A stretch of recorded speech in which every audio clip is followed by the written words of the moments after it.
عوز السلام تنا تقبلنا زي يوتيوب قناه تعذبتنا خميت صنحنا زوان زدلنا يم زينات تحزلكم قريبا لكم مكتالكم بخبر عدم ان فنهم على تاو زينات من تخبطحكم لايك شير سبسكرايب مقبار يترسعوا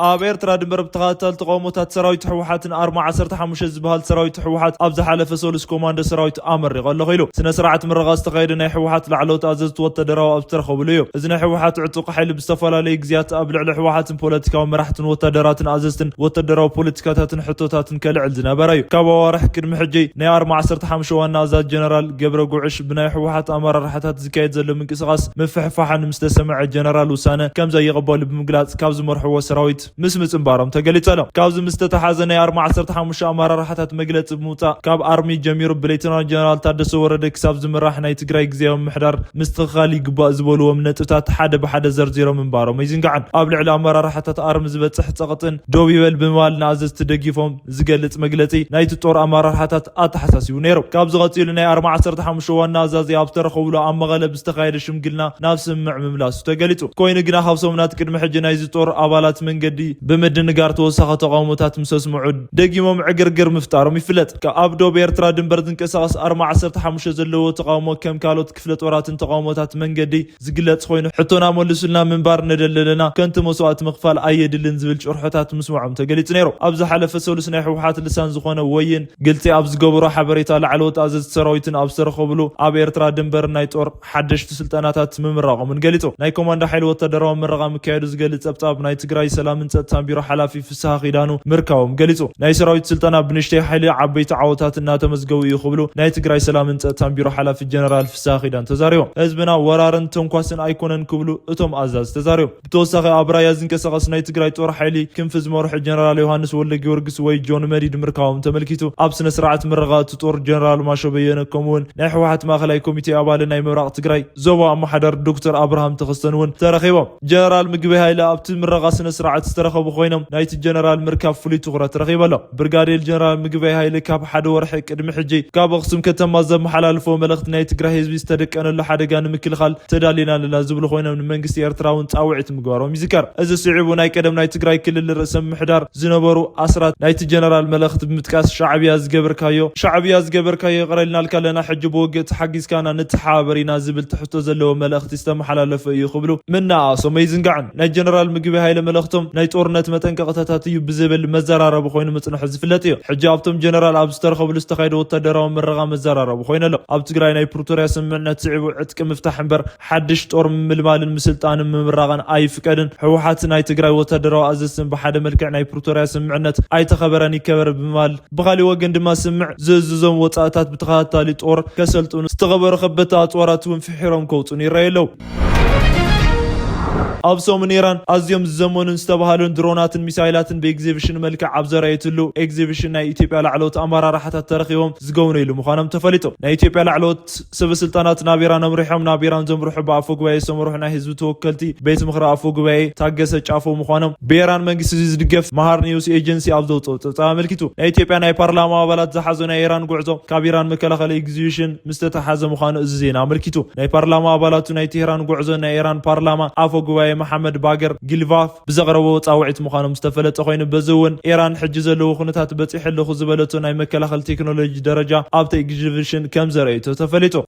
إيران ازيم زمن اطوار وجن فولينت بمقرب ኢትዮጵያ حويسن استفلالي هاجرات افريكاون رس ابالنت زخونت ناي بريكس ابال هاجرات عديما دروناتن ميسايلاتن استفلالي ناي جي بي اس جايمينج تكنولوجي تاتن كالوت حدشت فرياتاتن مريت زغربت مخانات صبصابا تملكيتهم إيران ኢትዮጵያን ካብ ዘለውን ክልታዊ ርክብ ተወሳኺ ክልቲአን ሃገራት ናይ ብሪክስ አባል ሃገራት እየን ካብ አፍሪካን ኢትዮጵያን ግብጽ ናይ ብሪክስ አባላት ሃገራት ኮና ከለዋ ኢራን ናይ ብሪክስ አባል ሃገር ዝኾነትሉ ኢትዮጵያ አባል ኣብ ዝኾነትሉ ዋን እዩ ባፎ ጉባኤ ታገሰ ጫፎ ዝተመርሐ ልኡኽ ምስ ኢራን ፕሬዚዳንት ማሱድ ፔዥያንን ዝተረኸቡ ምዃኖም ማሃር ኒውስ ኤጀንሲ ጸብጻቦ ምልኪቱ ኢራን ካብ አሜሪካ መራሕቲ ዝኾኑ ምዕራባውያን ዓለምን እስራኤልን ካብ ጽልእነት ዘለዋ ብዙሓት ማዕቐብን ጸቕጥን ውሽጢ ብምዃና ካብ ሃገራት ዘለዋ ርክብ ድሩት እዮም ካብ ሰሙን ኢራን ንመሬት ዝቐረብቶም ዝተፈላለዩ ኣጽዋር ውግን ሓደሽቲ ፍርያታትን ብዓይነቶም ፍሉይ ዝበሉን እዮም ተባሂሎም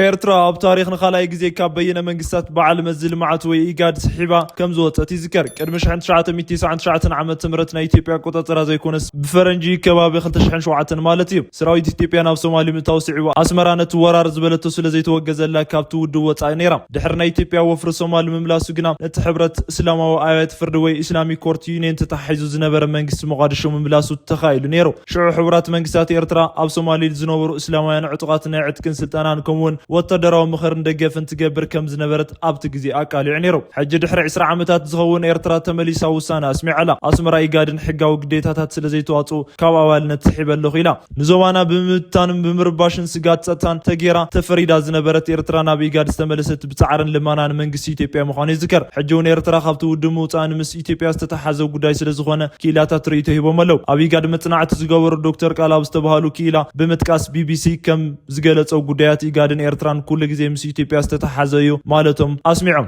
ኤርትራ ካብ መጀመርታ እውን ከም ቁም ነገር ቆጢራ ካብ ልባ ምስ ኢጋድ ዝምድና ኣለዋ ንምባል ስለ ዝኸብድ ኢጋድ እውን ኣብ ኣስመራ ጽሕፈት ቤት ከም ዘይብሉ እቶም ክኢላ ኤርትራ ኣብ ኢጋድ ዝነበራ ተሳትፎ ቅድሚ ሕጂ እውን ድኹም ከም ዝነበረ ልዕልዮም መራሕቲ ኣባላት ሃገራት ይርከቡ እዩ ተባሂሉ ካብ ዝሕሰብ ዓመታት ኣኼባ እቲ ውድብ እኳ ፕሬዚዳንት ኢሳያስ ዝተረኸብሉ 2 ግዜ ጥራዩ ክልቲኡ ድማ ናብ ኣባልነት ምምላስን ብዝምልከት ኣብ ዝተዳለወ ስርዓት እዮም። ኢጋድ ውሳነ ኤርትራ ስዒበት ውሳነ ምሕዛኑ ይግለጽ እምበር ኤርትራ ናብ ኣባልነት ካብ ዝተመለሰትሉ ሰነ 2023 ጀሚሮ ኣብ ኣኼባታት ፕሮግራማታትን ወይ ምንቅስቃስ ኢጋዳትን ከም ዘይተሳተፍ ኣረጋጊጹ እዩ። ወሲኹ ኤርትራ ካብ ኣባልነት ንምውፃእ ዝወሰነቶ ኣብ ትካላዊ ወይ ፖሊሲ ተሃድሶ ወይ ፖሊሲ ሪፎርም ጭቡጥ ዝኾነ ናይ ቅሬታ ሰነድ ከየቕረበት ወይ ርክብ ከይገበረት ምዃኑ ተቂሱ። ኣብ ኢጋድ መጽናዕቲ ዝገበሩ ዶክተር ቃላብ በቲ ኢጋድ ዝሃቦ ሓሳብ ይስማዕምዑ ኢጋድ ምስ ናይ ኣስመራ ድሌትን ጻረር ዋላ ሓንቲ ከም ዘይሰርሕ ምዝራብ ዝኽእል መንግስቲ ኤርትራ ምዃኑ ብምልዓል ኣብ መግለጺኡ እዚ ብዝምልከት ብዝርዝር ዝተጠቐሰ ነገር ዘይምንባሩ ጠቂሞም ንኣስመራ ኢጋድን ማለት ኩሉ ግዜ ምስ ኢትዮጵያ ዝተተሓዘ ትካል ክብሉ ገሊፆም። ካብ ሰሙን ዝወፀ ናይ ሆርን ሪቪው ፀብፃባት ትንተና ድማ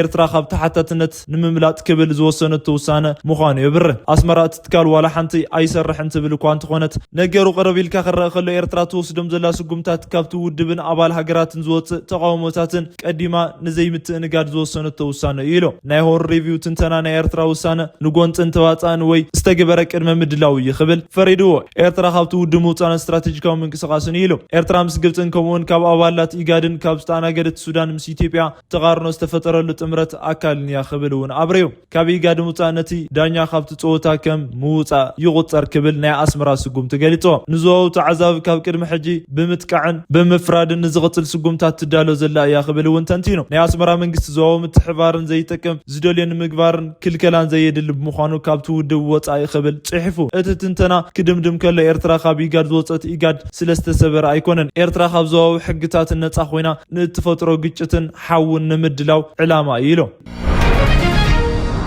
ኢትዮጵያን ኤርትራን ብ1990ታት ንክልተ ዓመታት ዝኣክል ብኩናት ደው ደም ካብ ዝተፋሰሱ ድሕሪ ኣብ መወዳእታ ኣብ ኣልጀርስ ስምምዕነት ሰላም ዝተፈራረሙ 25 ዓመት ይዝከረሎ። እቲ ስምምዕ ሎሚ እውን መሬት ከም ዘይወረደን ክልቲአን ሃገራት ዶብን ዝተኻለላሉ ኩነታት እኳ እንተዘየለ ካናዳን ሃገራት ኣውሮፓን ከምኡውን ሕብረት መንግስታት ሕብረት ኣውሮፓን ከይተቀየሩ ነቲ ዕለት ብምሕሳብን ተኸታሊ ዘለዎም መግለጽታትን ከውፁ ተራእዮም እዮም። ኣብ መግለጽታት እውን ሕጂ ዝረአ ዘሎ ናይ ክልቲአን ሃገራት ውጥረትን ብምጥቃስ እተን ሃገራት ናብ ጠረጴዛ ዝርርብ ክመጻ ከም ዝግባእ ዘተሓሳስብ ቀንዮም እዮም። በዚ ማእኸል ናይ ርሑቕ ሰባትን እናተኸታተሉ መግለጽታትን ከውፁ ናይ ርእሰ ርእይቶም ክህቡ ከለው መቐመጢኡ ኣዲስ ኣበባ ዝገበረ ክልቲአን ሃገራት ኣብቲ እዋን ስምምዕነት ክበጽሓ ልዑል ተራ ዝተዋፅአ ሕብረት ኣፍሪቃ ኣበየሎ ዝብሉ ርእይቶታት ከስምዑ ሰንቢቶም እዮም። እቲ ሕብረት ኣብ መወዳእታ ሰዓት ብትማሊ ዕለት ካብዚ ምስ ተተሓዘ መግለፂ ብምውፃእ ኣለኹ ኢሎ። በዚ እውን ናይ ሕብረት ኣፍሪካ ኮሚሽን ሊቀመንበር ሙሳ ፋቂ ማሃማ ዘውፅዎ መግለፂ ነቲ ቅድሚ 25 ዓመታት ዝተፈረመ ስምምዕነት ድሕሪ ምድናቕ ስምምዕነት ዝተፈረመ ሃገራት ኣልጀርስ ኣመስጊኖም ኢትዮጵያን ኤርትራን ሕጂውን እንተኾነ ብዝርብ ክቐጽላ ኣብ ጽቡቕ ጉርብትና ክህልዋን ኣተሓሳሲቦም። እቶም ሊቀመንበር ወሲኾም መረጋገጽቲ ቀርና ኣፍሪካን ከባቢ ቀይሕ ባሕርን መተማን ንምጥንኻር እውን ናይ ሓባር ድሕነት ዝጎድኡ ነገራት ንምክልኻልን ኣብ ዝገበርዎ ጻዕርታት ዝተመስረተ ክኸውን ኣለዎ ኢሎም። ኢትዮጵያን ኤርትራን ናይ ቅድሚ ሕጂ ኣጋርነት ብሰላም ንዝገበሩ ምንቅስቓስ ኩሉ ግዜ ሕብረት ኣፍሪካ ካብ ጎኑ ምዃኖም ከረጋግጹ እፈቱ ብማል ሊቀመንበር ኮሚሽን እቲ ሕብረት ሙሳ ፋቂ መሃማት መልእኽቶም ዛዚሞም። ممحدار ترامب زمحلالفون بزحات ኢትዮጵያውያን ኣብ ጭንቀት ስጋትን እትይወሎ ናይ ምቕልባስን ዕድል ከም ዘለዎ ተሰሚዑ እዚ ድማ ነቲ ምሕዳር ትራምፕ ዘለዓሎ ናይ ኢትዮጵያውያን ግዝያዊ ምዕቃዊ ወይ ቴምፖራሪ ፕሮቴክትድ ስታተስ ወይ TPS ኣብ ቤት ፍርዲ ናይ ምቕልባስ ጉዳይ ብዝምልከት ናይ ሕጊ ሓበሬታ እዩ ኣብ ኣሜሪካ ኸይላ ሕጊ ኢሚግሬሽን ዝኾኑ ጠበቓ ሙሉ ዓለም ጌታቸው ነዚ ጉዳይ ብዝምልከት መብርሂ ሂቦም ኣለዉ ጠበቓ ሙሉ ዓለም ነዚ ኸብርሁ ከለዉ ነቲ ናይ ሕጊ ምክልኻልን ወይ ክለላ ከም ስሙ ግዝያዊ ምዃኑ ጠቒሶም ናይ ትራምፕ ምሕዳር ውሳነ ተገልቢጡ እቲ ግዝያዊ ምዕቃዊ ክነዋሕ ዝኽእለሉ ዕድል ከም ዘሎን ኣብራርዮም እቶም ጠበቓ እዚ ጉዳይ ካብ ኢትዮጵያውያን ዓብዪ ናይ ገዛ ስራሕ ፃዕሪ ከም ዝሓዘ ሓቢሮም ብፍላይ ኢትዮጵያውያን ብዝሒ ኣብ ዝነብሩሉ ግዛታት ክገብርዎ ዝግብኦም ምንቅስቓሳትን ጠቂሞም ኢትዮጵያውያን ኣብ ዝበዝሑሉ ከባብታት ኢትዮጵያውያን ብምውዳብን ኣብ ጉዳይ ስደተኛታት ንሰርሑ ሲቪላት ትካላትን ብገንዘብ ብምድጋፍን እቲ ውሳነ ብግዝያዊ ብቤት ፍርዲ ተግባራዊ ክኸውን ክግደብን ዝተኣገደ ይኽእል እዩ ኢሎም ጠበቓ ሙሉ ዓለም ወሲኾም ገሊፆም እዚ ንምስኻዕ ኢትዮጵያውያን ስደተኛታት ነዚ ዕላማ ገንዘቦም ደገፍን መዋፅን ብምግባር ክረባረቡ ከም ዝግባእ እቶም ጠበቓ ኣመልኪቶም ምምሕዳር ትራምፕ ኣብ ዩናይትድ ስቴትስ ንዝገብርዎ ዜጋታት ኢትዮጵያውያን ዝነበረ ግዝያዊ ናይ ምንባር ፍቓድ ምእጋዱ ብዝምልከት ኣብዚ ጉዳይ ክህልው ዝኽእሉ ካልኦት መፍትሕታትን እውን ጠበቓ ሙሉ ዓለም ወሲኾም ኣብርዮም ምምሕዳር ፕሬዚዳንት ዶናልድ ትራምፕ ግዝያዊ ሕጊ ምዕቃዊ ወይ TPS ኢትዮጵያውያን ንምልዓል ዝወሰነዎ ውሳነ ብዝምልከት ኢትዮጵያውያን ዕቑባ ካብ ምሕታት ወፃኢ ዘሎ ካልኦት ኣማራፅታት ፀቢ ምዃኑ ጠቂሞም ጠበቓ ሙሉ ዓለም ሓቀኛ ርክብ ዘለዎ ምስ ኣሜሪካ ዜጋ ዝገብር ናይ ሓዳር ምትእስሳር መፍትሒ ክኸውን ከም ዝኽእል ጠቂሞም ካልእ ናይ ስራሕ ናይ ትምህርቲ ቪዛ ወይ F1 ቪዛ ኣማራፂ እኳ እንተኾነ ግን እዞም ጉዳያት ኣብ ሰብ መዓልታት ውሽጢ ናይ ምውዳዕ ዕድሎምን ፀቢ ምዃኑ ኣመልኪቶም በዚ መስርሕ ናይ ኢሚግሬሽን ፖሊሲ ናይ መሓዘን ዕድሎም ልዑል ምዃኑን ጠቂሞም ካልእ ናይ ኢንቨስትመንት ኣማራፂ EB5 ዝበሃል ኮይኑ እዚ እውን ሓለኽለኽ ዝበዝሖን ካብ $2 ሚልዮን ንላዕሊ ኢንቨስትመንት ዝጠል ምዃኑ ቦቶም ጠበቓ ተገሊጹ እዚ ዝኣክል ገንዘብ ኣብ ማሕበረሰብ ኢትዮጵያውያን ምርካብን ከቢድ ምዃኑ ዝገለጹ ጠበቓ ሙሉ ዓለም እዚ ገንዘብ ንዘለዎም ሰባት ክሳብ ሕጂ ዘይግነቶም ዝተረጋገፀ ናይ ምዃን ዕድሉ ሰፊሕ ምዃኑ ገሊፆም ኮይኑ ግና ኣናእሽቱ ዝኾኑ ኢንቨስትመንት ቪዛታት ምላው ብምጥቃስ ከም E1ን E2ን ዝኣመሰሉ ተጠቀስቲ እዮም ኢሎም እንተኾነ ግና ኣብዚ ሃገር ነዊሕ ግዜ ኣገልግሎትን ክህቡ ፀንሑ ኢንቨስትመንት ክርኢ ንግደድ ኢና ክብሉ ጠቒሶም እቶም ጠበቓ መፍትሒ ዝኸውን ኢትዮጵያውያን ብምርብራብ ገንዘብ ምእካውን ጉዳዮም ናብ ቤት ፍርዲ ብዝምራሕን እቲ ውሳነ ክሳብ ዝምርመር ቤት ፍርዲ ደው ክብል ወይ ስቴይ ኦፍ ኤክስክሉዥን ብምግባር ምዃኑ ጠቒሶም ብዝተፈላለዩ ናይ ሲቪል መሰላትን ሲቪል ላይብሬት ማሕበረሰብ ብምትሕባር ኣብቲ ናይ ክሲ መስርሕ ዝህልዎ ፅልዋ ተጠቃሚ ምዃኑ ኣመልኪቶም እዚ ከምዚ ኢሉ ኮይኑ ኣብ ዝሓለፈ ዓመት ካብ 400,000 ንላዕሊ ዜጋታት ዝተፈላለዩ ሃገራትን ናይ ግዝያዊ ምዕቆብ ብምልዓል ናይ ትራምፕ ውሳነ ብምቋምን ኣብ ቤት ፍርዲ ከራኸሩ ፀንሑ ስደተኛታት ኣብ ፌደራል ቤት ፍርዲ ምስዓሮምን ይዝከር እዚ እውን ኢትዮጵያውያን ተደጋጋሚ ጉዳዮም ኣብ ቤት ፍርዲ ብክስን ተገፊኦም ናይ ምስዓር ዕድል ሰፊሕ ምዃኑ ዘመላኽት እዩ ኮብራት ተኸታትልናን ሎም ዘዳለና ናይ መረስተ ጉዳያት ኣብዛዚምና ኣለና ብኻልኦት ሓበሬታታት ክሳብ ንራኸብ ላይክ ሼር ኮመንት ሳብስክራይብ ምግባር ከይትርስዑ እናበልና ቻናልና ዘለኩም ደገፍ እናገለጽኩም ብኻልኦት ሓበሬታታት ተመሊስና ክሳብ ንራኸብ ሰላም